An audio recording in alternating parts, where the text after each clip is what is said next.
Air Canada pilots shared their frustration at the country's biggest airport today. More than 600 aviators held demonstrations outside Pearson International, drawing attention to the end of a decade-long contract as they try and land a new deal. CTV's Adrian Gabriel reports. With placards in hand, picketing pilots lined Pearson International Airport.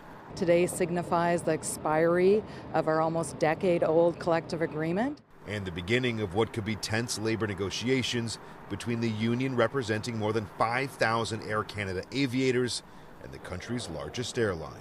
We're asking them to value our pilot group and invest in our pilot group. The last collective deal reached in 2014 resulted in a 2% wage increase each year. The same union representing Air Canada's pilots, known as ALPA, just today struck a new deal for members south of the border, landing United Airline pilots a 40% wage increase over the next 4 years.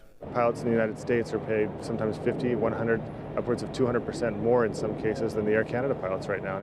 The union claims Canadian pilots are flying south to greener pastures, creating a shortage of skilled aviators across the country. Air Canada's former COO disagrees. Pilot shortages are impacting primarily the regional carriers. In May, WestJet pilots struck a deal of their own for a 24% wage increase, though negotiations went down to the wire and more than 100 flights had to be canceled. Some analysts believe the upward pressure on salaries could lead to even higher ticket prices. There's only one pocket from which those cost increases will come from, and that's the pockets of consumers.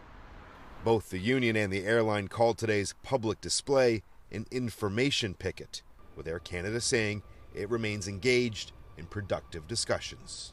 It's important to note that currently a strike isn't imminent. The last time pilots walked off the tarmac was during a 13-day labor dispute back in 1998.